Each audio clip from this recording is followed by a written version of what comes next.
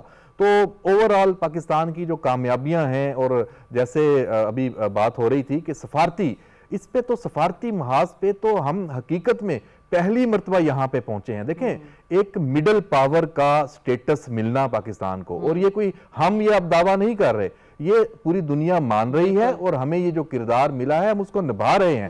جیسے prime minister نے کل جو یہ مارکہ حق کی جس تقریب میں یہ اناؤنسمنٹ کی ہے، اس کے بھی بہت معنی ہے کہ جو ہمارے فیلڈ مارشل کا جو ایران کے ساتھ رابطہ ہوا ہے، اور وہاں سے وہ جواب جس کا امریکہ کو اور پوری دنیا کو انتظار تھا، جو مذاکرات کے حوالے سے پیش رفت ہے، اس کی خبر یہاں سے بریک ہونا اور یہ میسج جانا کہ پاکستان اس وقت بھی یہ جو امن عمل شروع کیا تھا، جس پہ اس پورے خطے کے جو اب فیوچر کا دار و مدار ہے، سفارتی کوششوں میں سفارتی کوششیں وہ ابھی بھی اسی طرح چل رہی ہیں۔ تو یہ دیکھ لیں جو جس نے پاکستان کو تنہا کرنے کا خواب دیکھا انڈیا نے، وہ خود تنہا ہو کر بیٹھا ہوا ہے، وہ کہیں منظر نامے میں آپ کو نظر نہیں آ رہا، اور آئندہ جو مستقبل قریب کا، جیسے وہ یہ اس کا حوالہ دوں گا کہ انڈیا کی جو یہ ہار ہے، یہ بی جے پی کی فتح، یہ نریندر مودی کی نہیں ہے، یہ انڈیا اس وقت ہار چکا ہے، اور انڈیا تقسیم ہونے کا، انڈیا ٹوٹنے کی طرف جا رہا ہے۔ انڈیا اور پاکستان کا تو آپ دیکھ لیں کہ اس وقت بالکل فیوچر ہے، وہ سب کے سامنے ہے انشاءاللہ، اور تابناک ہے۔ ٹھیک ہے حماد صاحب، ملٹری ڈپلومیسی تو ہم بہت عرصے سے دیکھ رہے ہیں، اور اس کا بارہا ذکر بھی ہمارے فیلڈ مارشل صاحب کر چکے ہیں۔ کل انہوں نے جی ایچ کی تقریب میں بھی یہ بات کی کہ جی کشمیر کے حوالے سے جو ہے وہ یقیناً وہ ہماری شہرک تھی اور ہماری شہرک ہے، یعنی کہ قائد اعظم محمد علی جناح سے لے کر جو پریزنٹ میں ہمارے جتنے بھی قیادت ہے، چاہے وہ عسکری قیادت ہو چاہے وہ سول قیادت ہو، وہ سب کشمیر کو شہرک مانتے ہیں۔ بلکہ بڑی امپورٹنٹ انہوں نے بات کی تھی کہ پاکستان کی جو داستان ہے وہ کشمیر کے بغیر نامکمل ہے۔ یہ اشارے ہمیں ملے، یہ جو کشمیری جوان جس نے سری نگر سے پیغام دیا کہ جی ہم جو ہیں اب پاک فوج کی طرف دیکھ رہے ہیں کہ وہ کب آئیں گے اور قابض بھارت سے ہمیں آزادی دلائیں گے۔ انہوں نے خراج تحسین بھی پیش کیا سول اور عسکری قیادت کو۔ یہ کتنا بڑا چینج دیکھ رہے ہیں آپ، مطلب مارکہ حق کے بعد مقبوضہ کشمیر میں؟ دیکھیں شازیہ، جی کل چیف صاحب نے جو تقریر کی تھی، تو وہ تقریر صرف ایک فوجی سربراہ، حربی سربراہ کی تقریر نہیں تھی، اس تقریر کے پیچھے پوری تاریخ جھانک رہی ہے۔ یعنی یہ تاریخ صرف ہمارے تک محدود نہیں ہے، بلکہ ہندوستانی نفسیات تک بھی پھیلاؤ ہے اس کا۔ ایک تو انہوں نے کشمیر کے حوالے سے بات کی، تو 1948 میں جب پختونوں کے لشکر گئے تھے، تو وہاں سے آتے آتے وہ کشمیری تو ایک طرح سے حصار میں ہیں، وہ تو محاصرے میں ہیں۔ ظاہر ہے ان کی پناہ گاہ اگر کوئی بنے گا تو وہ تو پاکستانی ہے، وہ تو اس طرف دیکھ رہے اور مدتوں سے دیکھ رہے، اور اگر کوئی ان کی مدد کے لیے پوری عالمی برادری میں آواز اٹھا رہا ہے تو وہ پاکستان ہے۔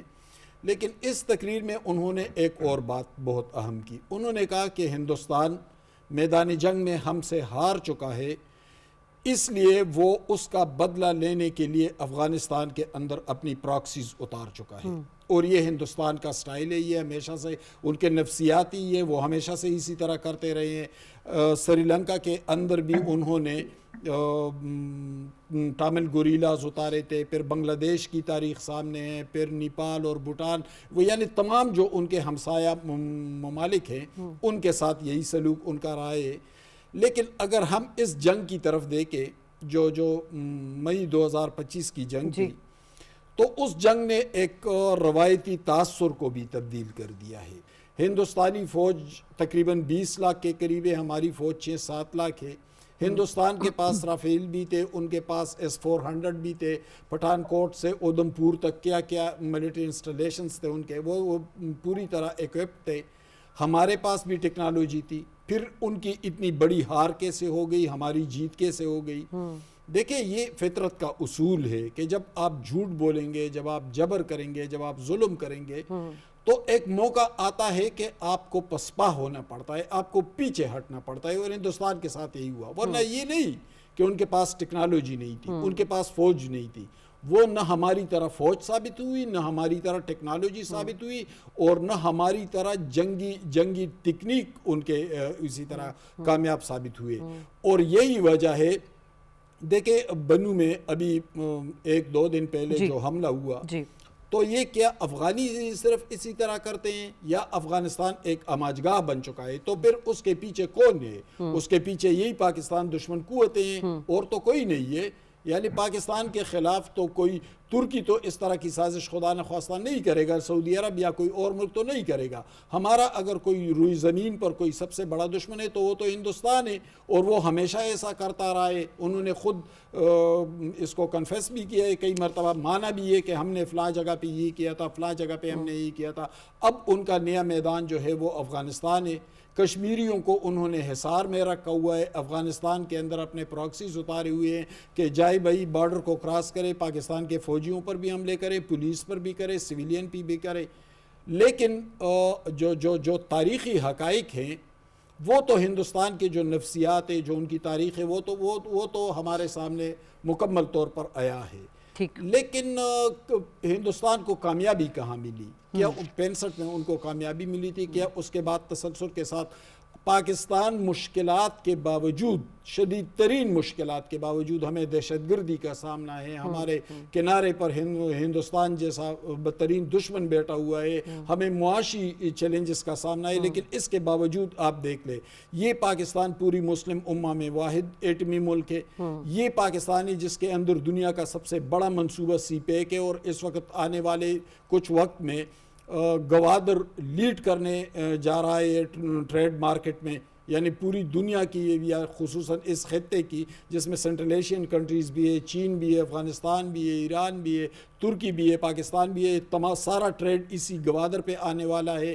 تو پاکستان مشکلات کے باوجود، اس سے کوئی انکار نہیں ہے کہ ہمیں بہت سارے مشکلات کا سامنا ہے، لیکن ان مشکلات کے باوجود آپ کامیابیوں کا تناسب بھی دیکھ لیں. کیا ایٹمی ملک نہیں ہے؟ کیا سی پیک جتنا بڑا منصوبہ نہیں ہے؟ کیا موٹر ویز اور سڑکوں کا جال پشاور سے کراچی تک نہیں پھیلا ہوا ہے؟ کیا ہندوستان کے اندر اس طرح کا انفراسٹرکچر موجود ہے؟ وہ تو خود کہہ رہے ہیں کہ پاکستان ہم سے اس حوالے میں بہتر ہے. اس کے باوجود دہشت گردی پر بہت حد تک قابو پا لیا گیا. وہ انتہائی خوفناک دہشت گرد جو ہمارے بارڈر پر بیٹھے ہوئے تھے، پکتیا میں بیٹھے ہوئے تھے، خوست میں بیٹھے ہوئے تھے، ننگرہار کنڑ میں بیٹھے ہوئے تھے، جنوب میں زابل اور کندہار میں بیٹھے ہوئے تھے، ملیا میٹ کر کے رکھ دیا. ان کے سارے ٹیررسٹ کیمپ بھی اڑا دیے، ان کے جو اسلحہ ڈپو تھے وہ بھی اڑا دیے، بھاگ گئے. لیکن بھاگتے بھاگتے کارروائیاں کر رہی ہیں. بالکل ایسے بھاگتے بھاگتے جو وہ کارروائی کر رہے ہیں سعید صاحب، یہی بات کہ دہشت گردی چونکہ پاکستان کے لیے ایک بہت بڑا چیلنج ہے، کیونکہ اس کی معیشت بھی سفر کر رہی ہے ان تمام چیزوں سے. اور اب جس طرح بہت اچھی بات کی حماد صاحب نے کہ پاکستان کا فیوچر بہت برائٹ ہے معیشت کو لے کر، لیکن یقیناً دشمن کی چال یہی ہے، خاص طور پہ فتنہ الہندوستان کی چال یہی ہے کہ عدم استحکام کیا جائے دہشت گردی کے ذریعے. لیکن بارہا ہمارے فیلڈ مارشل صاحب جو ہیں پیغام دے چکے ہیں، اور کل بھی انہوں نے یہی کہا کہ بھائی افغانستان اپنی سرزمین سے ان دہشت گرد گروہوں کو جو ہے ان کا خاتمہ کرے. ہم ایک طرف تو آپریشن کر رہے ہیں غزب للحق، لیکن بات وہی ہے کہ جی دہشت گردوں کو تو مارا جا رہا ہے، لیکن دہشت گردی کا خاتمہ کرنے کے لیے آپ کو ڈپلومیسی کی بھی ضرورت ہے، آپ کو آپریشنز کی بھی ضرورت ہے، تمام چیزوں کی ہے. لیکن غیر ریاستی عناصر یا سیف ہیون کے معاملے پر اب زیرو ٹالرنس بتائی جا رہی ہے عسکری قیادت کی جانب سے. یہ کتنا ڈیٹرنس سگنل جا رہا ہے اس وقت؟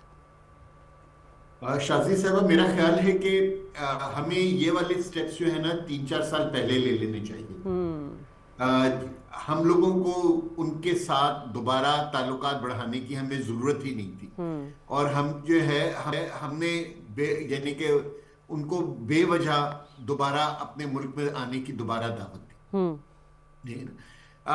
جب آپ کسی بھی ٹیررسٹ کے ساتھ اس کی شرائط ماننا شروع کر دیتے ہیں تو آپ ایکچولی اس کو بڑھاوا دے رہے ہوتے ہیں کہ وہ اس کی ٹیکٹک ٹھیک ہے، اور آپ اس کو یہ بھی میسج دے رہے ہوتے ہیں کہ آپ اس کی حرکات کی وجہ سے انڈر پریشر ہے. ٹھیک ہے. سو آپ نے یہ دیکھا کہ پچھلے 2-3 سال کے اندر افغانستان سے بہت زیادہ ٹیررسٹ ایکٹیویٹیز ہوئی.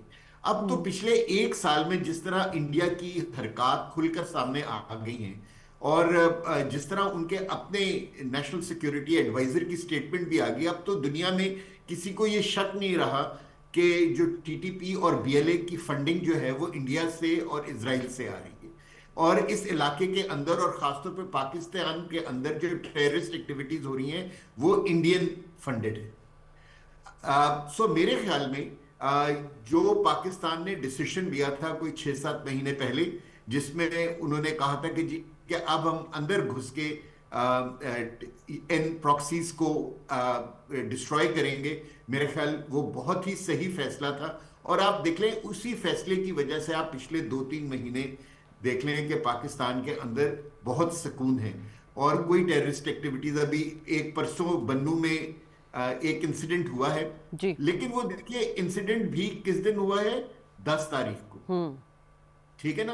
یعنی کہ جس طرح جب پورا ملک جو تھا وہ خوشیاں منا رہا تھا, تو جو ملک کے دشمن تھے انہوں نے وہ موقع ڈھونڈا کہ خوشیوں کے اندر کیا کہتے ہیں خوشی میں بھنگ ڈالنے کا, ٹھیک ہے. سو یہ اب ہم لوگوں کو جو ہے نا بالکل اپنے آپ کو ایک اسٹرانگ اسٹیٹ رکھنا چاہیے. لیکن دیکھیے اسٹرانگ اسٹیٹ جو ہوتی ہے نا وہ صرف ملٹری پراوس کی وجہ سے نہیں ہوتی, آپ کو ڈپلومیٹکلی بھی اسٹرانگ ہونا پڑتا ہے, جو الحمدللہ اللہ تعالیٰ نے پچھلے 1 سال میں ہمیں یہ اسٹرینتھ دی کہ ہم پوری دنیا میں اور ہر امپورٹنٹ کیپٹل میں پاکستان آج ڈپلومیٹکلی بہت اسٹرانگ ہے. سو جو ایک مرحلہ ہم نے اب حاصل کرنا ہے وہ یہ ہے کہ ہم نے اپنے آپ کو IMF کے چنگل سے آزاد کرانا ہے, ہم نے اپنے اوپر سے یہ قرضہ اتارنا ہے اور اپنی اکانومی کو بہتر کرنا ہے. اس لیے میرے خیال میں بہت امپورٹنٹ ہے کہ ہم اپنے آپ کو ایک ہارڈ اسٹیٹ رکھیں, ہم کسی کو یہ اجازت نہ دیں کہ وہ ہمارے ملک کے اندر کوئی ڈیسٹیبلائزیشن پیدا کرے, لیکن ہمارا ٹوٹل فوکس جو ہے وہ اپنی اکانومی کی طرف ہونا چاہیے. اور اگر میرا خیال ہے کہ اس گورنمنٹ نے اسٹیبلشمنٹ کے ساتھ اور ملٹری ڈیفنس فورسز کے ساتھ مل کے یہ سب چیزیں حاصل کر لی, اکانومی بہتر ہو گئی, تو پھر پاکستان جو ہے انشاءاللہ اس علاقے کا مضبوط ترین ملک بن جائے گا. لیکن جب تک ہماری اکانومی صحیح نہیں ہوگی, اگر ہم ہسٹری پڑھیں تو بہت ہمیں ایسی ایگزامپلز ملتی ہیں کہ کنٹریز ملیٹریلی بہت اسٹرانگ تھی, نیوکلیئر پاورز بھی تھی, لیکن جب ان کی اکانومی فیل ہوئی تو وہ پھر اس صفحہ ہستی سے مٹ گئی. سو اب ہمیں اللہ تعالیٰ نے جو ہم پہ پچھلے 1 سال میں جو رحمتیں نازل کی ہیں, ہمیں ان کا فائدہ اٹھانا چاہیے, اور پوری جس طرح تندہی سے ہم نے دوسرے محاذوں پہ کامیابی حاصل کی ہے, اب ہمیں اپنی اکانومی کو ٹھیک کرنے والے محاذ پہ بھی ایک اچھی کامیابی حاصل کرنی. بالکل صحیح صاحب, پاکستان تو پوری کوشش کر رہا ہے کہ اپنی معیشت کو جو بلکہ ٹریک پہ چڑھا چکا ہے, اور کتنی انویسٹمنٹ ہمارے بالخصوص بلوچستان میں ہم دیکھ رہے ہیں کہ اس جو ریکارڈنگ کے منصوبے ہیں یا دیگر جو مائنز کے پروجیکٹس ہیں ان میں سعودی عرب ہے, امریکہ ہے, اور بہت سارے ممالک انویسٹ کرنا چاہتے ہیں. مگر یہی تو چال ہے بھارت کی اور دشمنوں کی کہ پاکستان کو جو ہے معاشی طور پر جو ہے ڈیسٹیبلائز کریں. یہاں شارٹ بریک لوں گے, اس کے بعد گفتگو کے سلسلے کو آگے بڑھائیں گے.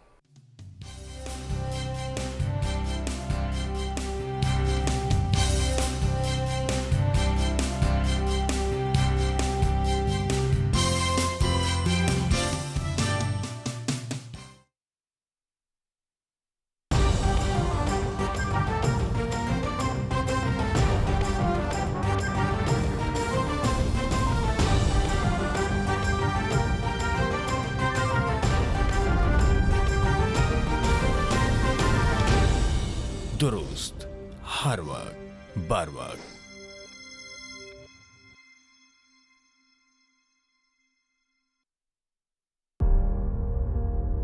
ہم بات کریں گے ملک کے عام افراد کی زندگی پر, عالمی افق کے بدلتے ہوئے حالات و نظریات پر. ملک کا سیاسی و معاشی منظرنامہ کیا کہتا ہے؟ پاکستان میں ترقی کی رفتار کتنی تیز ہے؟ خوشیوں کے لمحات پر بھی ہوگا تبادلہ خیال. شہر اقتدار کیوں ہے تمام اہم خبروں کا محور.